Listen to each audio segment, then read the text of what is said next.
तो तुम्हारा स्वागत है रीड ऑफ हीलर के पार्ट 2 में।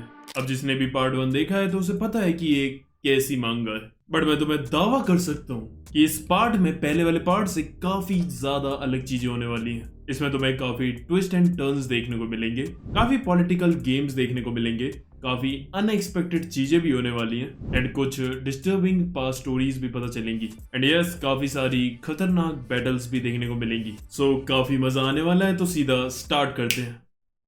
यारे तो शुरू करने से पहले थोड़ा रिकैप कर लेते हैं। तो फर्स्ट पार्ट में हमें दिखाया जाता है कि जो हमारा मेन कैरेक्टर है वो एक हीलर हीरो है जिसका नाम है केरू, और उसकी पावर जो है वो उसके लिए एक बहुत ही बड़ा श्राप है, क्योंकि वो दूसरों को हील तो कर लेता है लेकिन जो उनके दर्द और ट्रॉमा है फिर वो उसे महसूस होते हैं। अब जो प्रिंसेस फ्लेयर थी वहां की, वो एक नंबर की हरामिन थी, और जो बाकी के हीरोज थे वो जबरदस्ती केरू को और ज्यादा ट्रॉमेटाइज करते हैं और उसे जबरदस्ती दूसरों को हील करने पर मजबूर करते हैं, और उसे काफी ज्यादा टॉर्चर भी करा जाता है और एडिक्टिव भी बना दिया जाता है, और इसे ना ये बिल्कुल पागल सा कर देते हैं।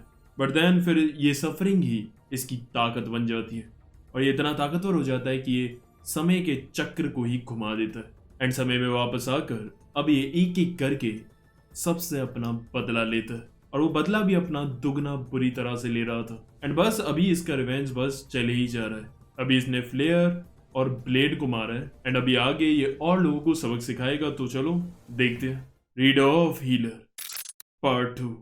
तो मांगा की शुरुआत होती है और हम देखते हैं कि पिछले पार्ट में इसने ब्लेड को मारा था और उसके बाद ये आराम से अपनी गैंग के साथ शॉपिंग वगैरह करने के लिए जाता है। अब हमें ये भी पता चलता है कि जब केरू ने ब्लेड पर अपना मैजिक किया था तब उसे उसकी मेमोरीज भी दिख गई थी एंड उससे उसे पता चला था कि प्रिंसेस नॉर्ड ने बहुत ही खतरनाक प्लान बना रखा है इस सिटी के अगेंस्ट। अब इसके बाद हम देखते हैं कि केरू अपनी गैंग के साथ एक कैफे में जाता है और बड़े आराम से वो चाय और केक खा रहे थे, लेकिन तभी उसे रियलाइज होता है कि हॉकाई उसके पीछे बैठा हुआ था और वो एकदम से चौकन्ना हो जाता है, क्योंकि पिछले पार्ट में हमें बताया गया था कि जो हॉकाई है वो जिरॉल किंगडम का काफी एक खतरनाक बंदा है, और केरू को ये भी पता है कि यही सबसे बड़ा अभी उसका थ्रेट है प्रिंसेस नॉर्ड तक पहुंचने के बीच। अब हॉकाई भी समझ जाता है कि केरू ने उसे एक बार में ही नोटिस कर लिया एंड जो ये है ये कोई ऑर्डिनरी बंदा नहीं है, एंड इसलिए फिर वो उसे अपना इंट्रोडक्शन देता है कि मैं हॉकाई हूँ और मैं जिरॉल किंगडम के लिए काम करता हूँ एंड अभी हमारी एक हीरो ब्लेड कुछ दिनों से लापता है, तो उसी की तलाश के लिए मैं इधर उधर घूम रहा हूँ। क्या आपको उसके बारे में कुछ पता है? बट केरू कहता है कि नहीं मुझे नहीं पता एंड फिर वो वहां से चुपचाप चला जाता है। अब उसके जाने के बाद केरू सोच रहा था कि इस साले को हराना काफी मुश्किल है, क्योंकि इसकी जो स्पीड है वो काफ़ी तेज है, मैं इसका मुकाबला कर ही नहीं पाऊंगा, और मेरी जो पावर है करप्शन हील को यूज़ करने के लिए मुझे इससे टच करना होगा, बट ये इतना तेज है कि ये मुझे वो मौका भी नहीं देगा, और जो ये नॉन का खूंखार प्लान है इसे रोकने के लिए मुझे हॉकाई को रोकना होगा सबसे पहले। एंड फिर केरू डिसाइड करता है कि मेरे पास कोई और ऑप्शन नहीं है, मुझे हॉली आर्मामेंट का यूज़ करना होगा। हमें यह भी दिखाया जाता है जब इसने ब्लेड को मारा था तो जो ब्लेड की हीरो स्वॉर्ड थी वो रिवर्ट होकर अपनी ओरिजिनल फॉर्म में बदल जाती है, जो कि एक रेड पत्थर होता है एंड उसे ही कहते हैं होली आर्मरेंट। एंड पता क्या होता है कि जो भी कोई भी हीरो बनता है नया नया, तो वो इस हॉली आर्मरेंट के पत्थर को पकड़ता है अपने हाथ में और फोकस करता है अपने मैजिक से, एंड फिर वो उस हीरो या ओनर के हिसाब से ही वो पत्थर रूप बदल कर एक वेपन बन जाता है। एंड ये होली आर्मरेंट है इसलिए ये काफी पावरफुल वेपन होता है, और इसके यूज से वो हॉकाई को भी हरा सकता था, एंड इसीलिए अब वो अपने हाथों में वो हॉली आर्मरेंट को पकड़कर फोकस करता है। फिर हम देखते हैं कि वो एक ब्लैक स्पेस में आ गया था एंड देन फिर वहां पर उससे काफी सारे सवाल पूछे जाते हैं, एंड देन फिर अपने मैजिक को कॉन्सेंट्रेट करने के बाद वो हॉली आर्मरेंट एक मैजिकल वेपन में बदल जाता है, जो कि था रिंग। अब ये रिंग में इसलिए बदली, जैसा मैंने बताया कि जो भी बंदा हाथ में पकड़ेगा या जो भी हीरो होगा उसी के हिसाब से ये चेंज होती है, तो इसके केस में ये रिंग में बदल गई। अब इसकी क्या पावर्स हैं वो तो तुम्हें आगे पता चलेंगी। अब हम देखते हैं कि बुरानिका सिटी में प्रिंसेस नॉर्ड हॉकाई के साथ आती है और वो वहां आकर अनाउंस करती है और कहती है कि 10 साल पहले यहाँ इस सिटी में डीमंस का अटैक हुआ था जिसमें हम जिरॉल किंगडम के लोग आपको बचा नहीं पाए थे, एंड उसके बाद से यहाँ पर इंसान डीमंस के साथ ही रह रहे हैं। बट अब आपको फिक्र करने की जरूरत नहीं, क्योंकि अब जिरॉल किंगडम ने डिसाइड किया है कि अब वो आपको बचाएंगे, एंड वो इस पूरी सिटी को क्लीन करके पूरा साफ करके एक इसे ह्यूमन सिटी ही बना देंगे, लेकिन जो लोग वहां पर थे उन्हें जिरोल किंगडम के असली चेहरे के बारे में पता था, इसलिए वो इस डिसीजन का अपोज करते हैं कि सालों तुम पहले तो हमें बचाने के लिए नहीं आए और अब आ रहे हो जब हम अब इनके साथ रहने में कंफर्टेबल है। इसलिए वहाँ के सारे लोग उसे अपोज करते हैं और कहते हैं अब इसकी कोई जरूरत नहीं, क्योंकि यहाँ जो नॉर्थ थी वो ये कह रही थी कि वो इस सिटी में से जो भी डीमंस हैं उन सबको मरवा देगी या उन्हें भगा देगी, जिससे कि यहाँ पर सिर्फ ह्यूमंस ही रहेंगे। बट एक्चुअली में यहाँ पर क्या हुआ है ना कि ये लोग इन डीमंस के साथ इतने सालों तक रहकर काफी कंफर्टेबल हो गए हैं और अब इनकी दोस्ती वगैरह भी हो गई है, तो इसलिए अब इन्हें इनकी कंपनी से कोई दिक्कत ही नहीं है और बढ़िया ये पीस के साथ बढ़िया रह रहे हैं। और ये जो है अब इनकी पीस खराब करने के लिए आ रही है। अब नॉन कहती है कि मुझे पता था आप लोग नहीं मानोगे, एंड अब वो अपने एक सेनापति को आगे बुलाती है जिसके हाथ में एक आदमी का सर था और वो और कोई नहीं, इनकी सिटी का लैंडलॉर्ड था, यानी कि मेयर टाइप का बंदा। वो कहती है कि इस लैंडलॉर्ड से मैंने इस शहर की सफाई के बारे में बात की थी, बट ये साला खुद ही सेल्फिश था। अपने फायदे के लिए इसने डीमंस के साथ अपनी डील कर रखी थी और ये लोग तुम सारी ह्यूमंस के ऊपर राज करना चाहते थे, इसलिए फिर मुझे इसको मरवाना पड़ा आप लोगों की भलाई के लिए। फिर एक डीमन वहां आकर उसे बोलता है कि तू झूठ बोल रही है, हम सबको बताए कि हमारे लैंडलॉर्ड कैसे थे, वो एकदम शरीफ बंदे थे, उन्होंने इस सिटी को एक पीस प्लेस बनाने में इतने साल लगा दिए। लेकिन तभी हम देखते हैं कि नॉन का एक सोल्जर आकर उस डीमन की छाती में भाला आर पार कर देता है। नॉन कहती है तुम सारे डीमंस अपना मुंह बंद रखो, मुझे पता है तुम इंसानों पर राज करना चाहते हो, बट ऐसा कुछ नहीं होगा। आज ही ये सिटी पूरी की पूरी क्लीन होगी, और हाँ अगर इसके बीच कोई भी आया चाहे वो इंसान ही क्यों ना हो, वो भी एक गद्दार कहलाया जाएगा और उसे भी फिर मरवा दिया जाएगा। एंड देन फिर उसके बाद हॉकाई इशारा करता है और उसके कई सारे बंदे उस पूरे एरिया को घेर लेते हैं। अब उधर खड़े इंसानों पर भी अब कोई चारा नहीं था, वो अब डीमंस पर अटैक करने लगते हैं, क्योंकि अगर उन्होंने ऐसा नहीं किया तो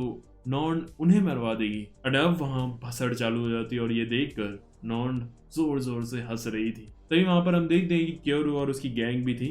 एंड अब क्योरू ये सब खून खराबा देखकर काफी गुस्से में आ जाता है और वो फैसला करता है कि अब मुझे इसे खत्म करना होगा। एंड इसलिए अब वो और उसकी गैंग बढ़ते हैं और उधर वो उन सारे डीमंस को बचाने लगते हैं और उसके नाइट्स को काटना चालू कर देते हैं। एक नाइट पर वो करप्शन हील का यूज करता है और वो बीच में से फट जाता है। अब हॉकाई भी लड़ने चालू कर देता है और चारों तरफ से भसड़ चालू हो जाती है। एंड तभी हम देखते हैं कि जो क्योरू था वो अपनी फिर से चाल चलता है और जो फ्रेया थी उसे वो प्रिंसेस फ्लेयर बनाकर दोबारा भेजता है। एंड उसे देखकर नॉन की फट जाती है कि ये कहां से आ गई। अब फ्रेया स्पीच देकर जो जिरोल किंगडम के बाकी के सोल्जर्स थे उन्हें वो मैनिपुलेट करने की कोशिश करती है कि ये जो नॉन है ये सब कुछ गलत करवा रही है, मैं हूं तुम्हारी प्रिंसेस, मेरी बात मानो। अब क्योंकि वो प्रिंसेस फ्लेयर थी इसकी वजह से जो कुछ सोल्जर्स थे अब वो प्रिंसेस नॉन के खिलाफ हो जाते हैं और जो इनके सोल्जर्स है वो आपस में भी लड़ने लग जाते हैं। अब यही क्योरू एक और प्लान एग्जीक्यूट करता है और जो इब्लिस थी वो आराम से पीछे रहकर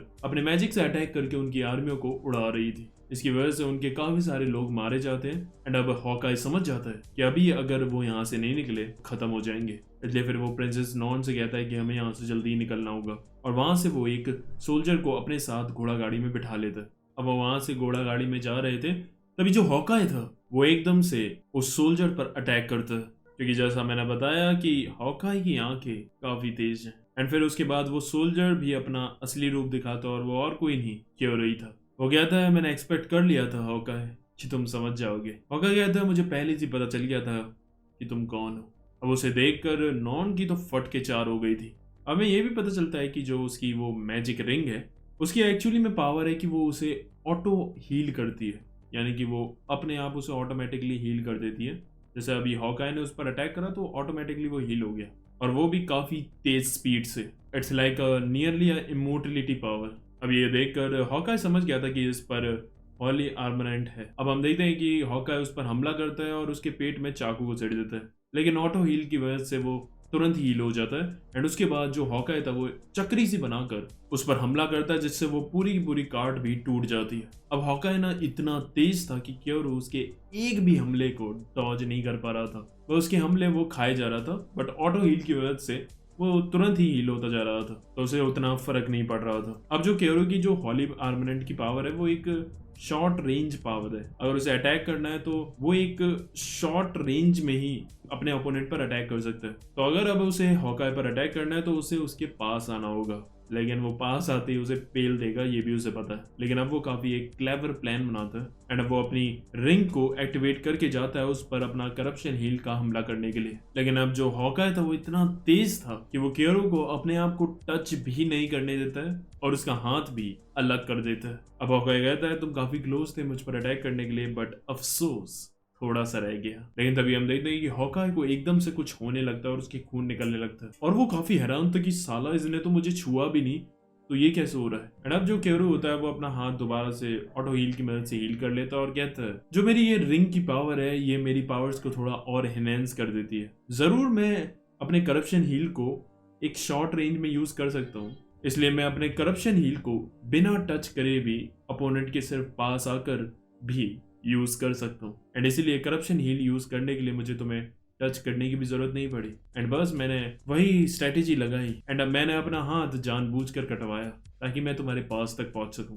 अब करप्शन हील की पावर से हॉकाई खूनम खून होने लग जाता है एंड हंसते हुए फिर वो कहता है that was pretty amazing and boom उसके चीथड़े उड़ जाते हैं। एंड अब इसके बाद जो नॉन थी वो उसे उठाकर अपने साथ ले जाता है एंड फिर वो उसे एक जगह लटका कर रखता है एंड फिर वो अपने असली रूप मतलब ये केयरू वाला हीलिंग हीरो वाला रूप लेता है। एंड फिर वो कहता है कि जैसे मैंने तुम्हारी बहन फ्लेयर से बदला लिया था वैसे ही मैं तुमसे भी बदला लूंगा। एंड फिर वो उसके बाद उसके कपड़े चीर देता है एंड फिर बुलाता है उसकी बहन फ्लेयर को एंड देन फिर वो उसके साथ उसे इंटीमेट कराता, क्योंकि एक्चुअली में जो प्रिंसेस नॉन थी ना वो काफी ज्यादा नफरत करती थी अपनी बड़ी बहन फ्लेयर से। क्या था कि फ्लेयर जो थी वो एक मैजिक हीरो थी एंड वो काफी पावरफुल भी थी उससे, तो उसकी किंगडम में काफी चलती थी एंड उसे भी फिर उसी से कंपेयर करा जाता था। एंड जो नॉन थी उस पर कोई मैजिकल पावर्स वगैरह नहीं थी तो उसे काफी नीचा दिखाया जाता था, इसलिए फिर उसकी बहन से उसे काफी ऐसा जेलेसी महसूस होने लगी थी एंड यही जेलेसी फिर उसके लिए नफरत बन गई थी। एंड इसीलिए फिर केयरू उसके साथ उसे इंटीमेट कराता है, क्योंकि जिससे हमें नफरत होती है ना उसके साथ ये सब करने में तो और भी ज्यादा गंदा लगता है। एंड फिर उसके बाद केयरू फेया के साथ मिलकर उसे बजाता है एंड जो भी उसकी ईगो और एरोगेंसी थी वो सब को डिस्ट्रॉय कर देता। एंड देन उसके बाद जैसे उसने फ्लेयर के साथ किया था वैसे ही वो उसके भी लुक्स को बदल कर उसकी मेमोरीज को मिटा देता है एंड उसे अपना बना लेता है। एंड यही उसका बदला था कि अब वो पूरी जिंदगी उसकी गुलामी करेगी। एंड नॉन को तो उसने इसलिए भी अपनी गैंग में शामिल किया क्योंकि उसका दिमाग काफी तेज है और वो तुम्हें आगे देखने को मिलेगा। एंड अगले दिन हम देखते हैं कि उसने बाकी अपनी गैंग के बंदों को नॉन को अपनी एज अ छोटी कजन बहन बोलकर इंट्रोड्यूस करवा दिया था और उसका नाम उसने चेंज करके रख दिया था एलन। अब केयरू सोच रहा था कि हॉकाई भी मर गया, नॉन भी मर गई, यहाँ तक कि ब्लेड भी खत्म हो गई। अब जिरोल किंगडम के राजा पर कोई चारा नहीं है, वो जरूर अब बुलेट को बुलाएगा मुझे मारने के लिए एंड वही आखिरी बंदा रह गया है जिससे मुझे अब बदला लेना है। बट बुलेट दिमाग से काफी तेज है तो उसे हराने के लिए मुझे और ज्यादा तैयारी करनी होगी। एंड अब हम देखते हैं कि वो अब अपना प्लान आगे बढ़ाता है इब्लिस को डीमन लॉर्ड बनाने के लिए और वो सोचता है कैलेड्रियस को हथियाने का, क्या कि जो ये ब्लैक विंग ट्राइब्स के डीमंस हैं इनकी ना एक एंशिएंट सैक्रेड बर्ड है जिसका नाम है कैलेड्रियस, जो कि काफी पावरफुल है लेकिन उसे हथियाना या फिर उस पर कंट्रोल पाना वो काफी मुश्किल है। लेकिन हाँ उसे पाना काफी जरूरी था क्योंकि इब्लिस को नेक्स्ट डीमन लॉर्ड बनाने में वो काफी मदद कर सकता था। इसलिए फिर वो इब्लिस के साथ जाता है उस जगह जहाँ पर ब्लैक विंग ट्राइब्स के लोग रहते हैं, जो कि एक पहाड़ जैसा एरिया था। अब वहां जाकर उसके ट्राइब के लोग से वो मिलते हैं एंड वहां का एक मुखिया भी था। एंड फिर वहीं हमें पता चलता है कि जो ये इब्लिस है इसका असलियत में नाम है ईव।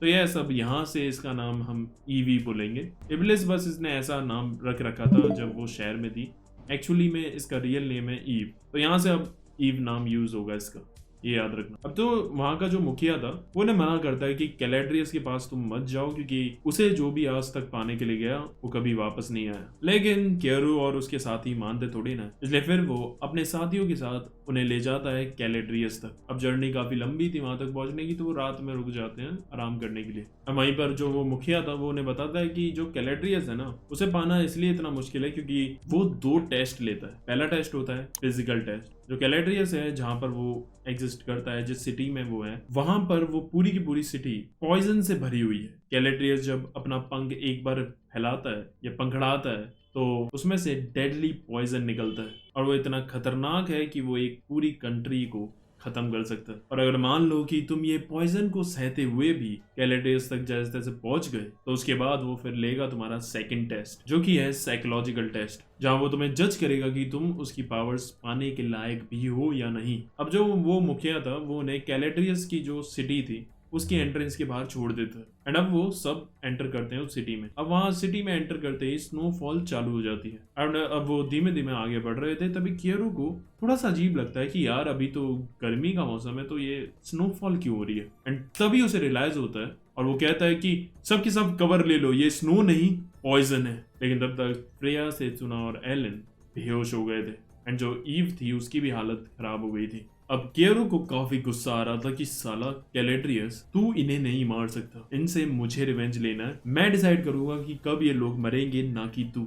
एंड फिर वो उन्हें बचाने के लिए उन्हें उठाकर ले जाता है पास के एक घर में। एंड देन वहां जाकर वो उन्हें हील करता है। अब उन्हें इतने डेडली पॉइजन से हील करने पर उसका काफी ज्यादा मैजिक जो होता है वो यूज हो जाता है वहीं पर। और हाँ, कियरू पर भी उस पॉइजन का असर इसलिए नहीं हो रहा था क्योंकि अपनी रिंग की मदद से वो ऑटोमेटिकली हील हो रहा था। अब उन सबको हील होने के बाद जो एलन थी वो कहती है, ब्रदर ये पॉइजन की जो स्नो है वो कैलेड्रियस ही छोड़ रहा है, तो इसका मतलब है कि इस स्नो पार्टिकल्स के अंदर उसके मैजिक का ट्रेस भी होगा। एंड बस इसी की मदद से हम कैलेड्रियस को लोकेट भी कर सकते हैं कि वो कहाँ पर है। एंड अब ये सुनकर कियरू इम्प्रेस हो जाता है और कहता है, मस्त प्लान है। एंड अब यहाँ पर तुम समझ गए हो कि क्यों उसने नॉन को मारा नहीं, क्योंकि उसका सबसे बड़ा रिवेंज यही है कि अब वो उसकी गुलाम बनकर उसकी हेल्प करेगी उसे उसका रिवेंज लेने में। अब केरो उन तीनों को वहीं छोड़ता है और ईव के साथ वो सीधा जाता है भागते हुए जल्दी जल्दी कैलेड्रियस के पास। और वो अपने मैजिक आई से लोकेट भी कर रहा था उसकी लोकेशन। और वो जैसे तैसे पहुंच जाते हैं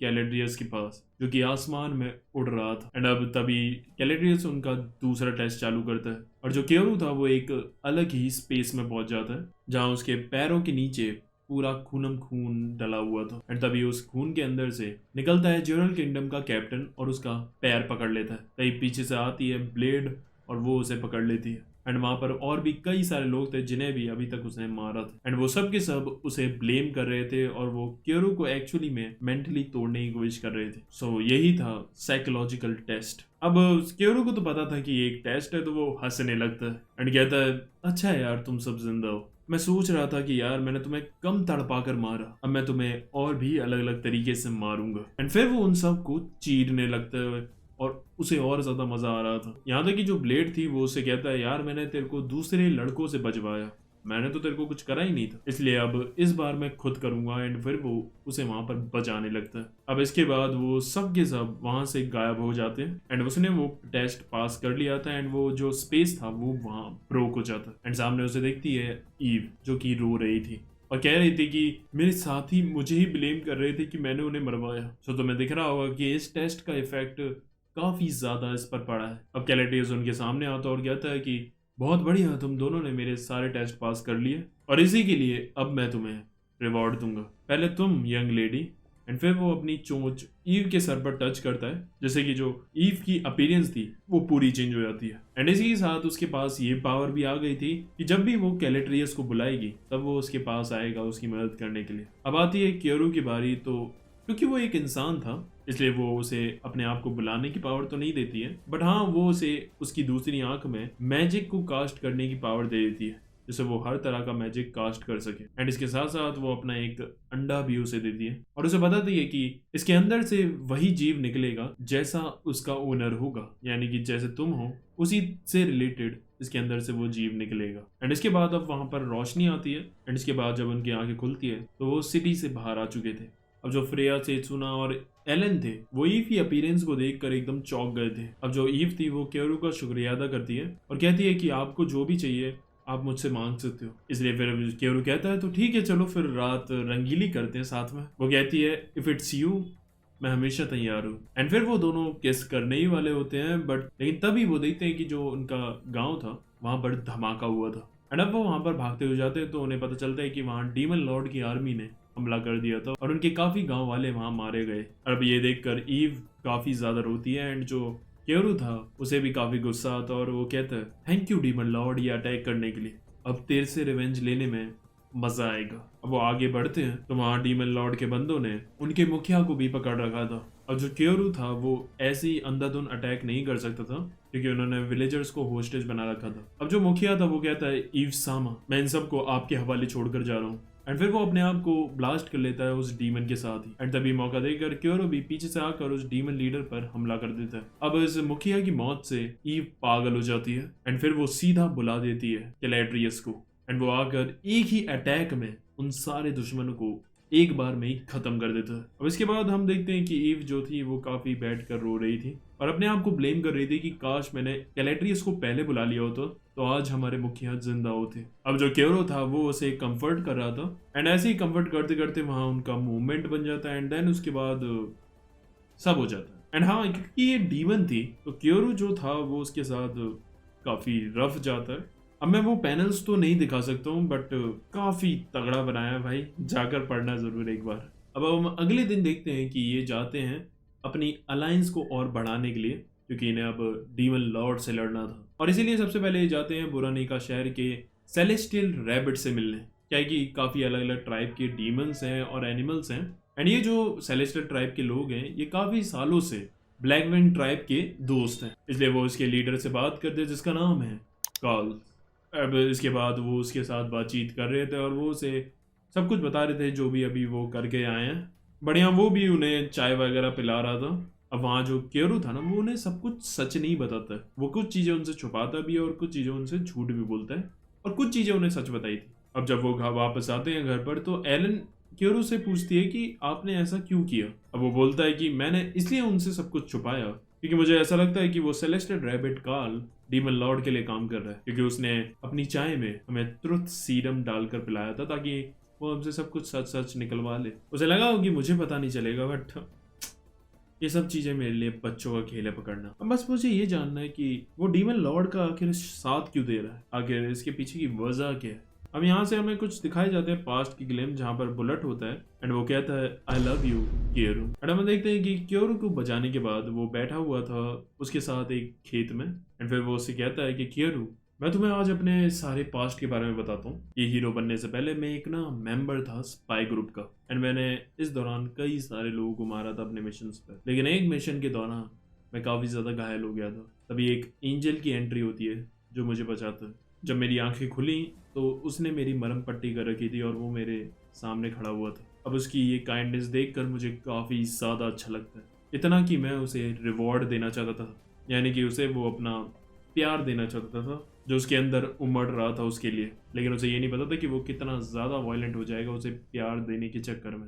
एंड फिर वो उसे पकड़ कर बजा देता है एंड वो इतनी बुरी तरह करता है कि वो बेचारा लड़का मर जाता है। एंड उसके बाद बुलेट बहुत ज़्यादा रोता है एंड वो तभी से हर किसी बच्चे में उस लड़के को ही ढूंढ रहा था क्योंकि वो उसका एक तरह से सच्चा प्यार था। एंड देन इसके बाद एक दिन उसकी मुलाकात होती है क्योरू से जो कि बिल्कुल उस लड़के की कॉपी था एंड इसीलिए फिर वो उसके साथ बहुत कुछ करता है। एंड अब तुम्हें पता चल गया होगा कि क्यों वो क्योरू को इतना पसंद करता है। अब यहाँ से हम प्रेजेंट टाइम में आते हैं जहाँ सेलेस्टियल रैबिट का जो लीडर था कार्ल, उसने दूसरे और ट्राइब्स के लोगों को भी बुला लिया था ताकि उनकी अलायंस और बढ़ जाए और वो डीमन लॉर्ड को हराने में आसानी होना है। एंड उसके बाद वो बैठकर सबके सब प्लान बनाते हैं डीमन लॉर्ड को हराने का। अब इधर ही हमें दूसरी तरफ दिखाया जाता है जोराल किंगडम जहाँ के कैसल में किंग के बुलाने पर वहां आता है bullet.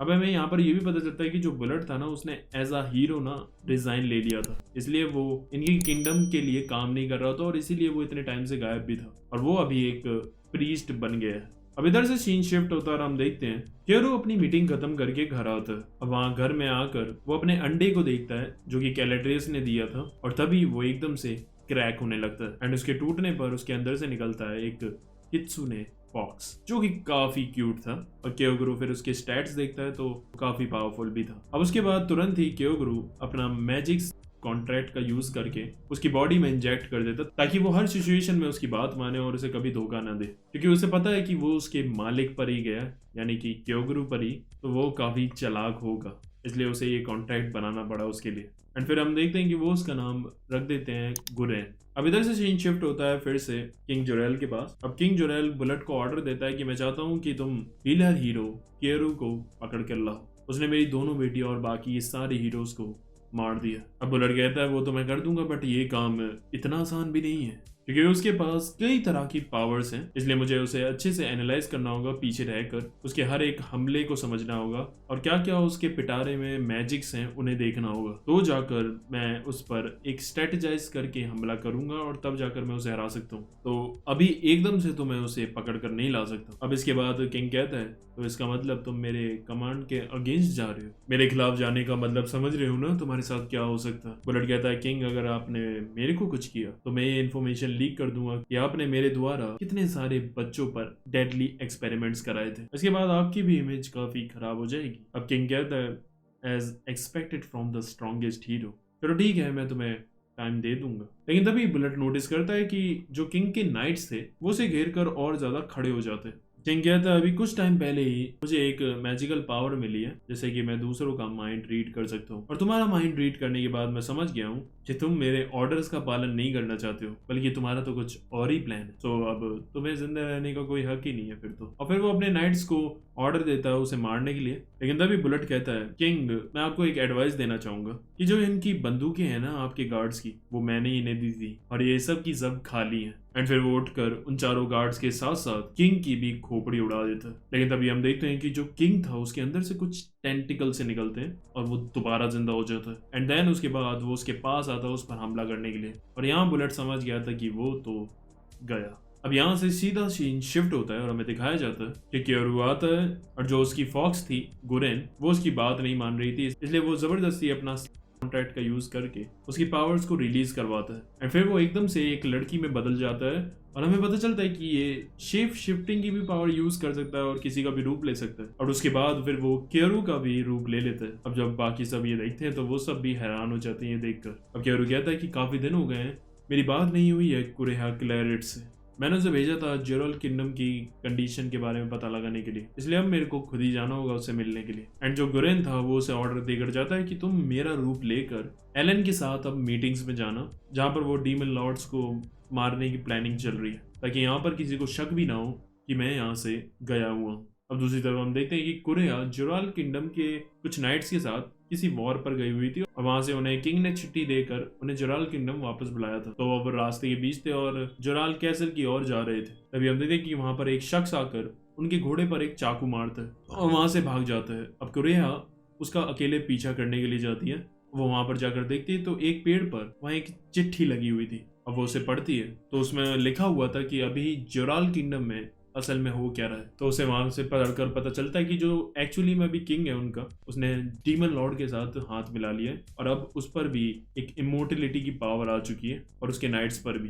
And now he is no longer a human. And वो तुम सारे नाइट्स को भी इसलिए कैसल बुला रहा है वापस, ताकि वो तुम्हें भी डीमंस बनाकर अपनी आर्मी में शामिल कर सके। और वो लेटर में ये भी लिखा हुआ था कि अब तुम जाकर ये सारी इन्फॉर्मेशन हीलर हीरो क्योरू को बताओ। एंड देन फिर लास्ट में हमें ये भी पता चलता है कि वो लेटर एक्चुअली में बुलेट ने भेजा था। I mean, तुम इस बंदे का दिमाग देख रहे हो कि इसे ये भी पता है क्योरू और कुरेहा दोनों एक साथ काम कर रहे हैं। मतलब उसने उसके बारे में सब कुछ पता करके रख रखा है, यानी कि क्योरू पर उसकी शुरू से ही नजर थी। एंड अब कुरेहा दूसरे नाइट्स को बुलाती है और उनसे कहती है कि अभी मुझे किसी और काम के लिए जाना होगा, और वो वहां से निकल जाती है क्योरू से मिलने के लिए। एंड अभी यहाँ से सीन शिफ्ट होता है, हमें दिखाया जाता है कि एक्चुअली में कैसल में हुआ क्या था जब किंग ने बुलेट पर अटैक करा था। तो हम देखते हैं कि वहां जो बुलेट था वो मारा डाला हुआ था, बट तभी हम देखते हैं कि उसकी आंखें खुली हुई थी, यानी कि वो अभी भी मारा नहीं है। एंड फिर हमें ये भी पता चलता है कि एक्चुअली में बुलेट को राजा ने नहीं मारा, बल्कि उसने खुद को शूट कर लिया था ताकि वो पूरी तरह से ना मरे, क्योंकि उसे ये भी पता था कि जो ये किंग है वो उसे मारना नहीं चाहता है, बल्कि उसे भी अपनी ये डीमन आर्मी में शामिल करना चाहता है, यानी कि वो उसे भी डीमन बनाना चाहता है। सो यस, यहाँ आने से पहले ही उसे उसके बारे में सब कुछ पता था। और पता है बुलेट ये सब कुछ कैसे कर रहा था, क्योंकि एक्चुअली में एक प्रीस्ट है तो इसके पास ना बच्चों की छोटी छोटी आर्मी है। तो बताइए कि बच्चों से कितना प्यार है, तो उन छोटे छोटे बच्चों की इसने एक आर्मी बना रखी है जिससे ये इन्फॉर्मेशन पता लगवाता है। गेम ऑफ थ्रोन्स में भी एक ऐसा कैरेक्टर था, याद हो तो। सो यस, इसी बच्चों की आर्मी से इसने क्योरू पर भी नजर रख रखा था और सब कुछ उसके बारे में पता था। अब यहाँ पर एक और राज खुलता है कि किंग के साथ एक डीमन है जिसका नाम है रिया रिजा, एंड वो आकर बुलेट पर भी अपना जादू चलाती है और वो उसे भी वो इमोर्टिलिटी की पावर दे देती है, यानी कि डीमन की। एंड वही होता है, बुलेट के पास भी वो पावर आ चुकी थी और वो 100 गुना और ज्यादा ताकतवर हो गया था, क्योंकि उस पर पहले से एक हीरो की पावर थी और अब उस पर ये डीमन की भी पावर आ गई थी। अब इधर हम देखते हैं जो क्योरू था वो दूसरे शहर आ गया था कुरेहा से मिलने, लेकिन 4 दिन से उसका कोई अता पता नहीं था वहां पर। अब इसीलिए क्योरू जो था वो कुछ जड़ी बूटियां ढूंढने के लिए जंगल चला जाता है, लेकिन तभी उसे आवाजें सुनाई देती है और हम देखते हैं कि वहां कुरेहा अपने घोड़े पर सवार होकर दौड़ रही थी और उसका पीछा कर रहे थे 2 नाइट्स जो कि जोरॉल किंगडम के ही थे। तभी बीच में क्योरो आकर कुरेहा को बचाता है एंड देन उसके बाद वो दोनों हमला करके उन नाइट्स को मार देते हैं। लेकिन तभी क्योरू हैरान हो जाता है क्योंकि वो नाइट्स दोबारा से जिंदा हो जाते हैं और उनके अंदर से भी वो टेंटिकल्स निकल रहे थे, यानी कि इन पर भी वो डीमन वाली पावर थी। अब क्योरू पर कोई रास्ता नहीं था, इसलिए वो अपनी मैजिक आई का यूज करता है जो उसे कैलेड्रियस से मिली थी और फिर वो एक तगड़ा मैजिक कास्ट करता है और फायर अटैक से उन दोनों नाइट्स को जलाकर खाक कर देता है। अब इसके बाद कुरेहा उसे सब कुछ बताती है जो भी उसे बुलेट के लेटर से पता चला था और क्या क्या किंगडम में हो रहा है। अब क्योरू ये सुनकर हैरान हो जाता है कि साला बुलेट को पहले से ही उसके और कुरेहा के बारे में पता है। वैसे उसकी तरफ से एक्सपेक्टेड भी था, he is the strongest hero after all. तभी हम देखते हैं कि वो दोनों नाइट्स दोबारा जिंदा होने लगते हैं रीजनरेट होकर एंड अब क्योरू ये देखकर हैरान था कि साला ये तो मर ही नहीं रहे और इसीलिए अब वो अपना ट्रम्प कार्ड यूज करता है जो कि था करप्शन हील। अब वो अपनी मैजिक रिंग का यूज करके करप्शन हील करता है ताकि जो वो दोनों सोल्जर की बॉडीज थी वो दोबारा हील ही ना हो पाए।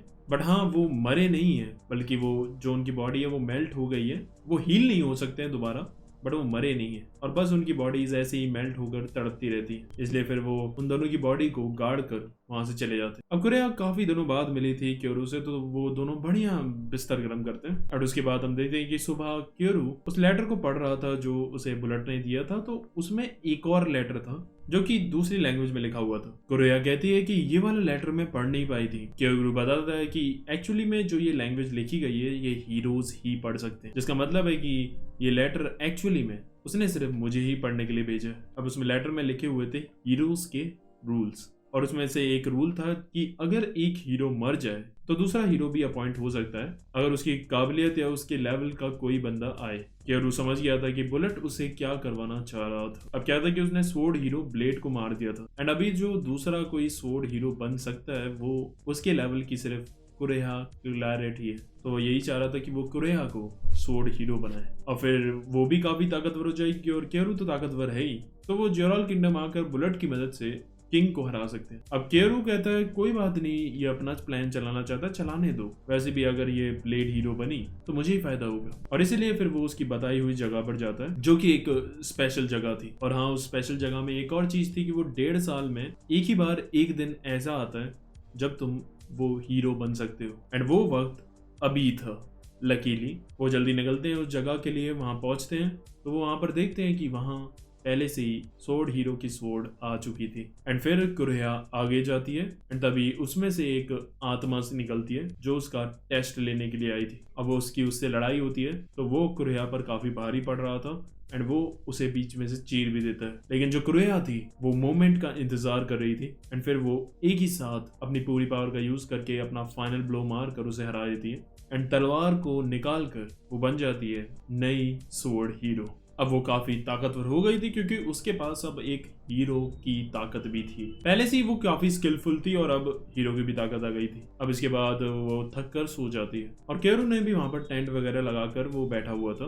तभी हम देखते हैं कि वहां पर कुछ लेपर्ड्स आकर उस पर अटैक करने के लिए आते हैं। अब वो उन पर अटैक करता है उससे पहले ही जो सोते हुए कुरेहा थी वो उठकर एक ही हमले में उन सबको चीर देती है और यहाँ मैं देख गया था असली पावर स्वॉर्ड हीरो की। एंड देन फिर उसके बाद क्योरू उसके साथ मिलकर फिर से वहां पर टेंट गर्म करता है एंड उसे अपना फ्लूइड देता है ताकि वो और ज्यादा पावरफुल हो जाए। अब वो वापस आ जाता है घर और वहां उसे पता चलता है कि क्या क्या हुआ मीटिंग में, जो वो डीमन लॉर्ड को हराने की मीटिंग चल रही है ना उनमें। अब यहाँ पर ये भी पता चलता है कि हर ट्राइब में से एक बंदा कैंडिडेट रहता है नेक्स्ट डीमन लॉर्ड बनने के लिए, क्योंकि अभी तो ये सब मान रहे हैं कि हाँ ये अपना नेक्स्ट डीमन लॉर्ड ईव को बनाना चाहते हैं, लेकिन अगर उसे कुछ हो गया या फिर उसके जाने के बाद अगला डीमन लॉर्ड कौन बनेगा तो उसके लिए ना हर एक ट्राइब में से एक बंदा अपना वो कैंडिडेट नॉमिनेट करके रखते हैं कि इसको बनाएंगे। अब ठीक है, समझ ही गए होगे तुम। तो अब क्या होता है कि जो क्योरू होता है वो जाता है काल से बात करने के लिए एंड बातों बातों में ही वो उससे पूछता है कि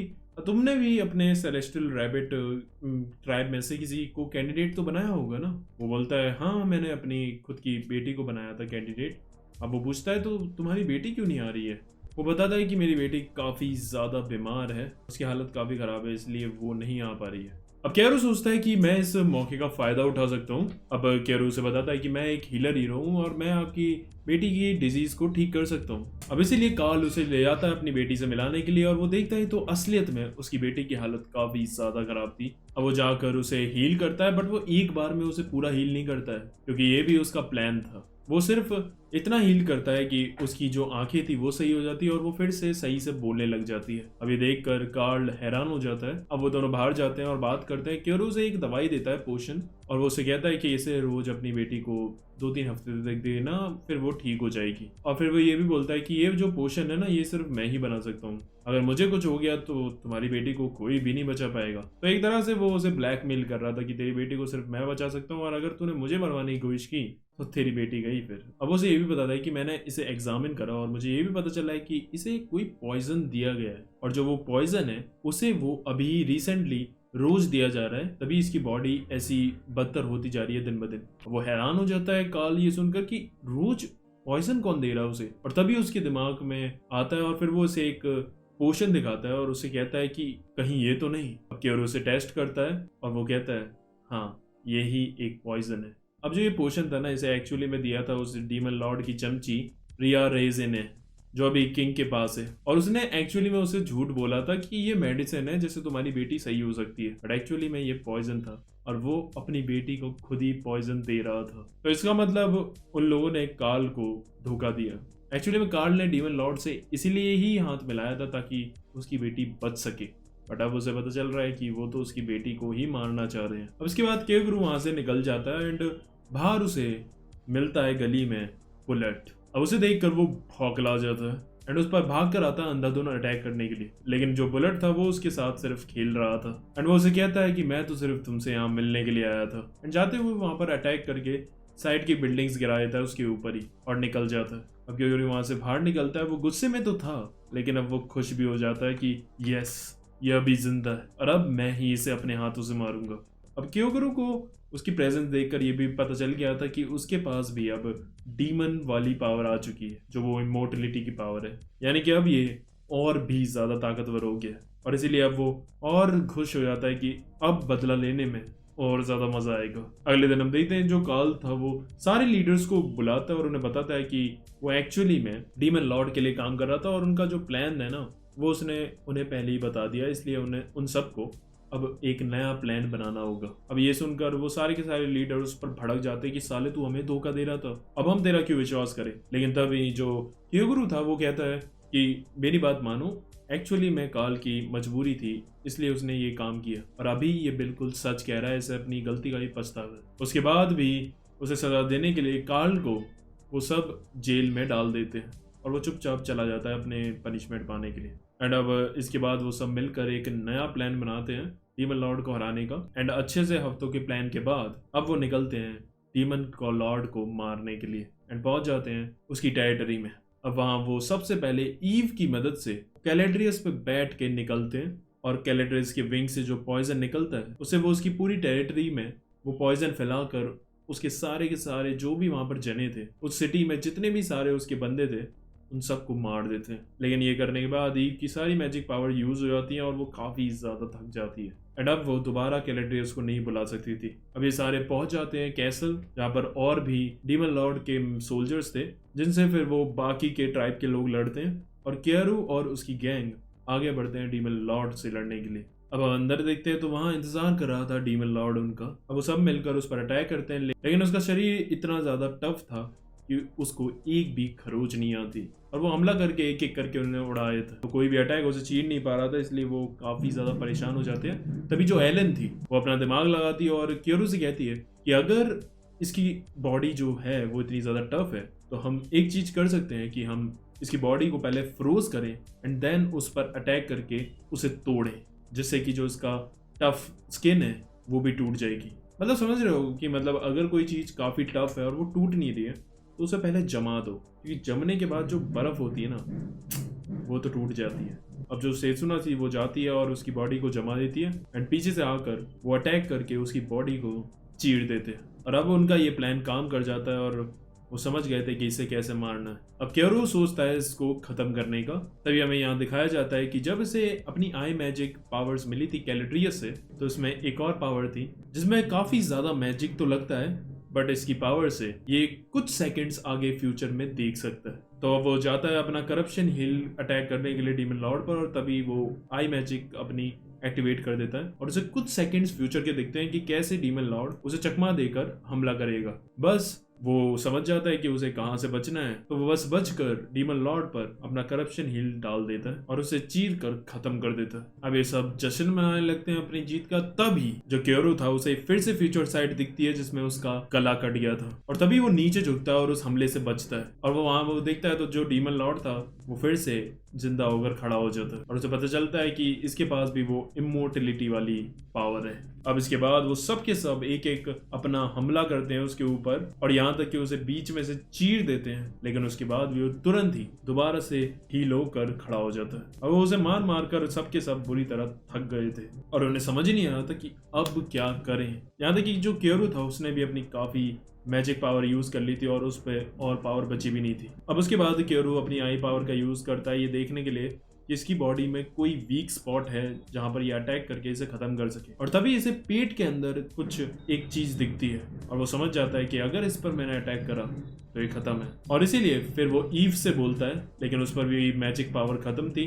तो ये सब के सब ईव को अपनी मैजिक पावर देते हैं, और फिर जो क्योरो था वो उसे बताता है कि कहाँ पर हमला करना है, एंड देन फिर वो हमला करती है, और वो हमला इतना खतरनाक था कि वो डीमन लॉर्ड के पेट को चीर देती है, यहाँ तक कि वो उसके आधे कैसल को भी उड़ा देती है। अब जो डीमन लॉर्ड था वो कहता है मैं हील होना बंद हो गया, काफी बढ़िया हुआ, लगता है वो कर्ज खत्म हो गया। एंड तभी उसके पेट से वहां से एक एम्ब्रियो निकल कर गिरता है, एंड वही एम्ब्रियो फिर चेंज होकर फिलोसोफर स्टोन बन जाता है। अब ये देखकर क्योरो काफी हैरान हो जाता है कि ये क्या हो रहा है। डीमन लॉर्ड कहता है चलो अब मैं इस कर्स्ड एम्ब्रियो से आजाद तो हो गया, थैंक यू ऑल। और फिर वो कहता है जो ये डीमन लॉर्ड की पोजीशन है ना, ये सिर्फ एक प्यादा है किसी ऊपर और का। मैं सच बताऊंगा मुझे तो काफी पछतावा हो रहा था डीमन लॉर्ड बनकर। एंड फिर वो अपनी ऐसी घायल हालत में आता है क्योरो पर अटैक करने, क्योंकि वो चाह रहा था कि वो उसे खत्म करे। एंड देन फिर क्योरो अपना हमला करके उसे मार देता। एंड देन फिर वो मरते हुए अपनी आखिरी सांस में कहता है कि तुम इस दुनिया के बारे में जल्दी और भी बहुत कुछ जानने वाले हो हीरो, यानी कि भाई तुम समझ रहे हो ना, अभी और भी काफी सारे राज खुलने वाले हैं इस दुनिया से रिलेटेड। अब इसके मरने के बाद जो अपनी ईव थी वो बन जाती है नई डीमन लॉर्ड। अब जो क्योरो था वो जा रहा था फिलोसोफर स्टोन उठाने के लिए, और मन ही मन वो सोच रहा था कि अब तो कोई टेंशन ही नहीं, अब मैं इसका यूज करके आराम से बुलेट को भी हरा सकता हूँ। लेकिन जैसे ही वो फिलोसोफर स्टोन को उठाने वाला होता है तभी वहां धमाका होता है एक बहुत बड़ा, जिसमें उसकी पूरी टीम घायल हो जाती है, और तभी वो हड़बड़ाते हुए उठता है और वो सामने देखता है तो वहां बुलेट आ गया था और उसके हाथ में अब फिलोसोफर स्टोन था, और वो उसे कहता है थैंक्स क्योरो, तुम्हारी वजह से मुझे इतनी आसानी से मिल गया ये फिलोसोफर स्टोन। अब क्योरो गुस्से में उस पर हमला करने के लिए आता है कि मुझे ये वापस कर, लेकिन वो उस पर अटैक करके उसे दूर कर देता है। एंड फिर बुलेट उसे कहकर जाता है अगर तुम्हें ये चाहिए तो ज्योराल किंगडम में आ जाना, अब मैं वहीं मिलूंगा तुमसे। एंड बस अब वो वहां से निकल जाता है और यहाँ क्योरो बेहोश हो जाता है। एंड यही ये पार्ट खत्म होता है।